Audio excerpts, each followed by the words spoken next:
Tonight, we report on a structure fire in Soap Lake and a broken water pipe in Ephrata. What's happening in sports, Bob? Plenty, Amber. The River Dogs are back from the Pacific Northwest Regional Tournament in Calgary.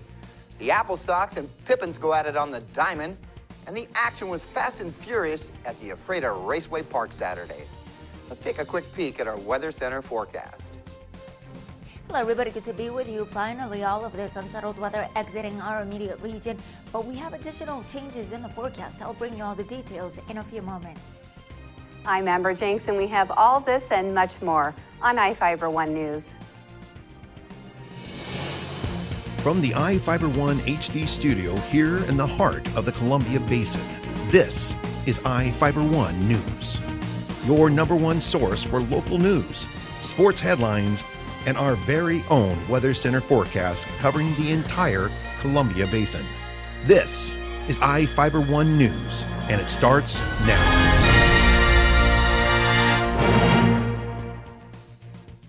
Police are looking for the person responsible for leaving a homemade bomb in the driveway of a home near Soap Lake. The device was reportedly placed at a home in the 200 block of Moses Lake Avenue on July 19th.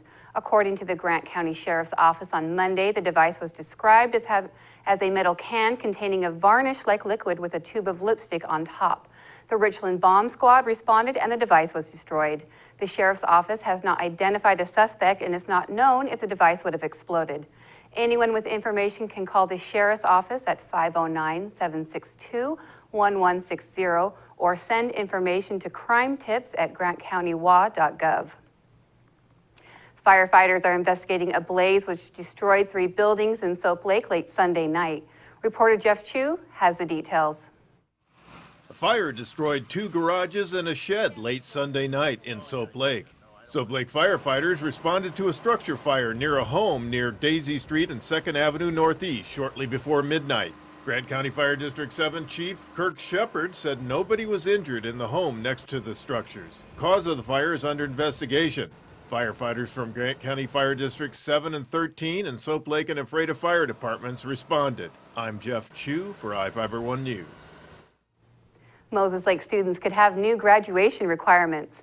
Assistant Superintendent Josh Meek unveiled the new state graduation requirements to the Moses Lake School Board during its last meeting. Under a new law, the minimum number of class credits required for graduation increases to 24, which is less than 26 credits currently required by the school district. Students are required to take more fine arts and world language credits while getting a reduction in health and fitness, career, technical education, and overall electives. Starting in 2016, seniors might no longer be required to complete a senior project in favor of using the time to prepare for transitioning into collegiate or vocational environment.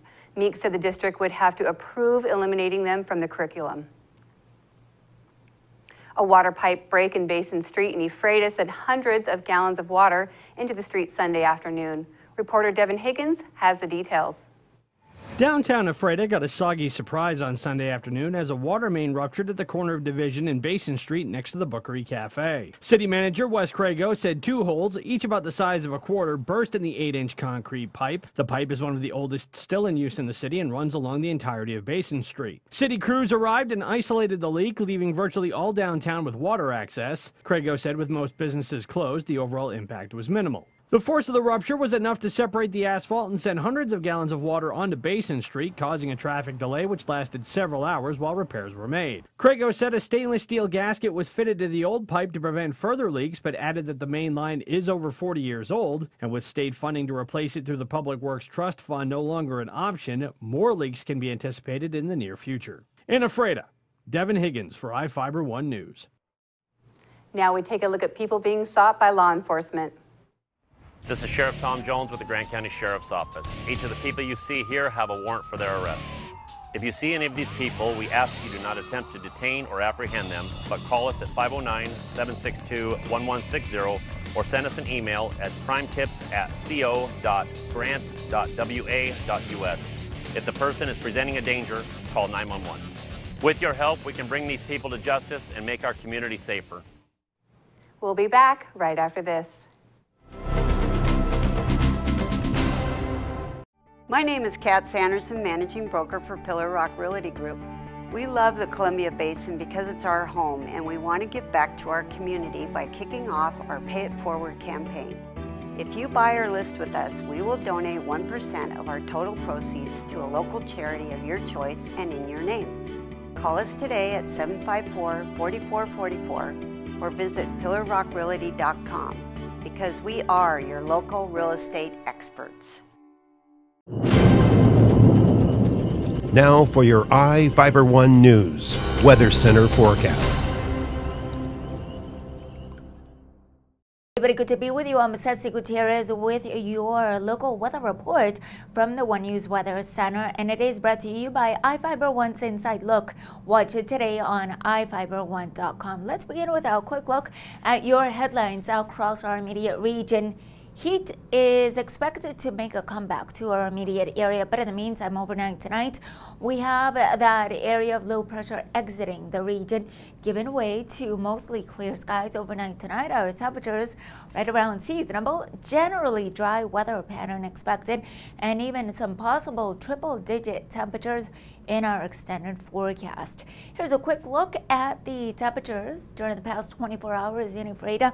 The high topped out around 82 and the low flirting with the 60-degree mark. The normal should be around 90, so pretty average temperatures expected for this Tuesday afternoon. Sunset at around 8:38 this evening. Here's a quick peek, a similar scenario across Moses Lake. The high around 81, the low 58, and no precip accumulation. Let's take a quick peek at the conditions right outside your door. These temperatures around 80, so we're approximately 10 degrees below where we should be for this time of the year. So the heat begins to build up, but it'll build up, and we should be seeing those triple-digit temperatures as soon as this midweek. Here's a quick look. We notice all of this precipitation exiting our immediate region, but still triggering some showers. The potential for strong thunderstorms well inland northwest across Montana, leaving the region and also giving way for a high pressure system to remain in control. Will be brushed with some scattered cloud cover and showers along the north border with British Columbia. Here's a quick look once again for the next couple of days across the immediate area. Now for this Tuesday afternoon, we're looking forward to dry conditions. Notice these temperatures around Yakima already around the lower 90s, Ponderay lower 80s, mid 80s for the Tri-Cities area with mostly sunny skies. Closer look along the basin, mostly sunny skies right around the corner, and these temperatures making their way to more seasonable in the mid to upper 80s. Here's a quick peek at your extended forecast. Those hot temperatures as early as late this Wednesday through the weekend. So be sure to stay hydrated, and remember, the best place to beat the heat is in an air-conditioned environment. And we notice these very hot temperatures extending well into the weekend and next Monday. This segment brought to you by iFIBER 1's Inside Look. Watch it today on iFIBER1.com. Be right back with sports.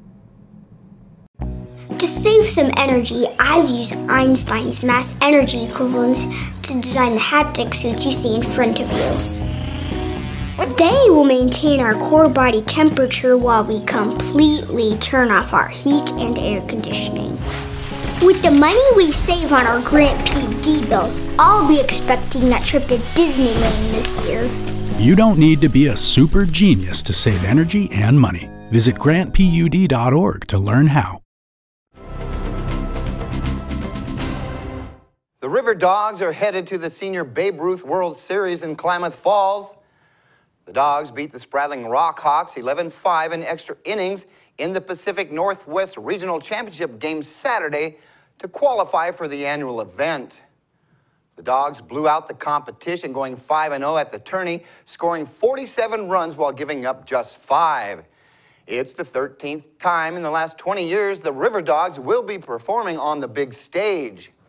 It looked like the game would belong to the Rock Hawks as the Dogs were down to their last strike and trailing by a run in the top of the 5th when J.L. Delgado came up with the clutch hit to send it to extra innings. The River Dogs jumped up top with a run in the 7th and then exploded for 6 in the 8th to seal it. Hunter Boyd got the start and gave up 5 runs off 7 hits in 6 innings on the bump. Caden Murphy threw 2 innings of no-hit ball to record the win. The River Dogs are off this week as they prepare to hit the road to Klamath Falls on August the 1st. Well, it was an exciting night of racing Saturday on the quarter-mile oval at the Ephrata Raceway Park. Big crowds were on hand to see Skylar Leisman, the current point leader in the Jerry's Auto Supply Street Stocks, get victories in the heat, race, and the main event.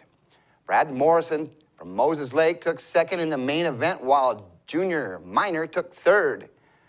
In the Pepsi 360 sprint car races, Joe Smith of Moses Lake led from green to checkers in the feature.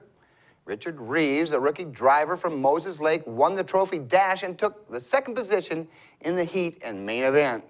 Kyle Lahr of Ephrata swept the dash, heat, and main in the Ephrata Pioneer Muffler V6 supercars.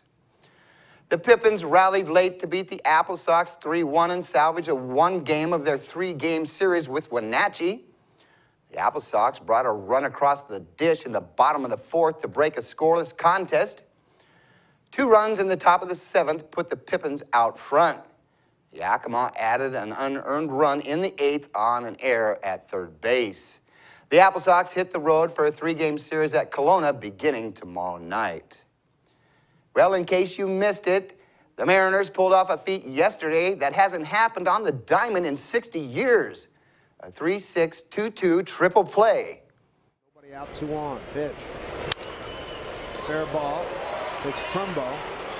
And now getting caught in a rundown. That's a smart play on his part. Pilar. Now they get the runner hung up between third and home. Well, they just run him all the way back. Pilar kick coming to third. Both of them around. Oh, baby! We'll take it. Absolutely take it. And get off the field ASAP. The 3-6-2-2 triple play has only been turned twice in MLB history. The M's came back to beat the Jays 6-5 on a Franklin Gutierrez walk-off homer in the 10th. We'll be back after this short break. You don't have to drive to Seattle for exceptional cancer care. Confluence Health's cancer program delivers world-class care close to home. We have a highly experienced oncology team in a state-of-the-art facility, and we're a member of the Seattle Cancer Care Alliance, which gives our patients access to world-renowned therapies developed at Fred Hutchinson, the University of Washington Medicine, and Seattle Children's. Together with the SCCA, we're delivering world-class cancer care close to home.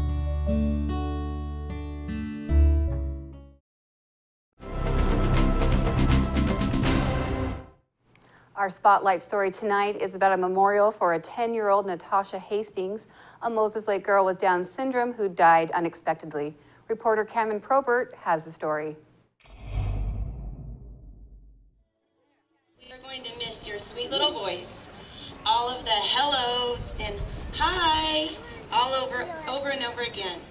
Parents of Natasha Hastings shared the words to a group of people gathered in McCosh Park Friday evening. The Moses Lake girl died unexpectedly last week after receiving surgery to treat sleep apnea. The Down Syndrome Society of Grant County held a memorial to remember her. Lisa Boorman, a society member, said the society feels they are a family, and they wanted to gather to celebrate Natasha's life. Community has been amazing. We've had community come and support with donations and with supplies to make this event happen, and Dutch Brothers and what they did for today. It's just amazing to watch the community come out. Boorman, Kerry, Aronsohn, and Brittany Brown said Natasha was full of life, and she loved music and twisty bracelets. We do a buddy walk for Down syndrome awareness, and the whole family's been a part of that buddy walk since we began doing the buddy walk here in Moses Lake, and she's a huge part of our buddy walk and our family, and she's just full of joy, and she's great. People come out and dress up. She loves the bear and all the little costume people that came out, and she was just a child, and she was just full of joy and love. And the group gathered at Centennial Amphitheater, prayed, and shared memories of Natasha. As people spoke, they released balloons. Natasha and her parents loved balloons, and so we have 300 balloons, blue and yellow, which are the colors for the National Down Syndrome Society. and we're going to release them in memory. People wrote messages to Natasha on the balloons, and they were released above the park. Aronsohn read the message from Natasha's parents to the crowd. But most of all, you taught us patience and how to be strong. Thank you, Natasha Anna, for being one of the best blessings of our lives. We missed you to pieces, our sweet ladybug. Fly high, little butterfly. God bless. For iFIBER 1 News, this is Cameron Probert reporting. A quarter horse riding competition at the Grant County Fairgrounds this weekend attracted riders from across the Northwest. Reporter Cameron Probert was there and has the details. Dozens of quarter horses and riders competed at the Grant County Fairgrounds Thursday, Friday, Saturday, and Sunday. The Northwest Interstate Quarter Horse Association event attracted riders from as far away as British Columbia. The riders competed in several age divisions and 3 styles of competition.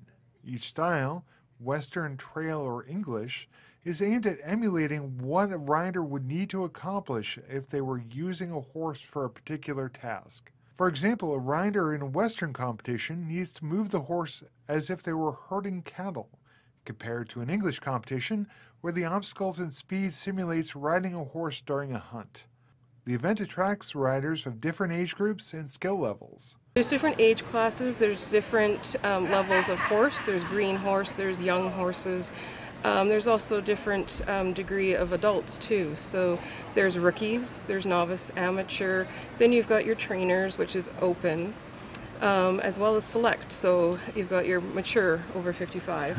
Allison Ritson, one of the contestants, has been competing at events for 2 years. She said the horses can learn to recognize what they're supposed to do based on the pattern of poles on the ground. They learn, and they actually learn to seek them out. There's some really, really good pattern horses that just, they see those poles and they know. Yeah, they're the talented ones for sure. A lot of work goes into preparing for the shows. The trainer rides the horse every day, and Ritson practices with the horse on weekends. It's a lot of work, you know, a lot of synergy, a lot of work, and just getting them to know your body language, to know your legs. You know, you're probably not going to see a lot of pulling because people are using their legs and their body in order to instruct the horse. Quarter horse competitions can occur multiple times a month and continue throughout the year. Riders are attempting to earn ranks with the aim of competing at the world competition. The horses can react differently depending on the weather or the environment. Sometimes they have a bad day, sometimes they have a great day. So it's all about getting the experience in and having fun. For iFIBER 1 News, this is Cameron Probert reporting. We'll be right back after this. The new flamethrower cheeseburger now with a $5 lunch. I'm going flamethrower today. Remember what happened last time? I'm going flamethrower today. Gary, do you remember what happened last time? I'm going flamethrower today. Remember what happened last time? Comes with a Sunday now. I can handle it. You know your body, Gary. Go flamethrower. Now the DQ $5 lunch comes with the new jalapeno bacon flamethrower cheeseburger, plus fries, drink, and a sundae. This is fan food, not fast food. Welcome back. Moses Lake High School Science Department received a $3,200 donation from the Monsanto Fund. High school science teacher Amanda Miller and new principal Mark Harris were joined by Monsanto Fund spokesman Clint O'Pikins at the last Moses Lake High School board meeting. Monsanto established the International Fund in 1964 to provide basic education support and meet critical needs in communities. Miller said the donation was used for purchasing pigs that were used by the school's biology classes to study anatomy. People for People celebrated its 50th anniversary on Saturday, along with several other service groups offered in Grant County. Reporter Cameron Probert has the story. People gathered in Moses Lake's Blue Heron Park to celebrate the 50th anniversary of People for People. The bus service celebrated its anniversary by inviting several other organizations and businesses to the park to provide people information about their services. Rosenda Henley, with People for People, said they decided to include the other organizations because they learned that people don't know about the services available to them. So I figured maybe this way they'll come out here and then they'll find out a little more and maybe they'll learn something new. Along with getting the chance to meet with organizations ranging from OIC to Head Start, attendees had the chance to get a hamburger cooked by Columbia Basin Job Corps members. State Representative Tom Dent and Moses Lake Mayor Dick Dean spoke to the crowd and congratulated the service. For iFiber One News, this is Cameron Probert reporting. State auditors found problems with how the Moses Lake Irrigation and Rehabilitation District handled replacing the North Dam. The Washington State Auditor's Office issued a finding to the district stating it did not follow the correct procedures in picking a contractor to replace the structure and declaring an emergency to install a temporary dam. Irrigation district officials stated the issue was caused because of a change of personnel in 2014, and they were working on correcting the issues. Officials first discovered problems when they noticed potholes developing on the road on top of the dam. The MLIRD acted on the advice of an engineering firm and bypassed the bidding process and hired a construction company to install a temporary dam. The project cost roughly $400,000 in engineering and $2.5 million to construct. Alternate members are needed for the Grant County Water Conservancy Board. The commissioners are seeking someone willing to fill in when a member of the board is not able to attend a meeting. Board members decide whether to transfer state water rights and can set the fees for processing the applications to transfer water rights. Board members are not paid a salary. They can receive reimbursement for travel and costs related to training. Applicants need to live in the county or county adjacent to Grant County. The appointee has to attend 32 hours of training from the Department of Ecology. Applications are available on the county's website, www.grantcountywa.gov. Applications are due by August 21st. For more information, contact the Commissioner's Office at 509-754-2011, extension 2931. That's going to do it for us here at iFiber One News. We want to thank you for watching, and we'll see you again tomorrow.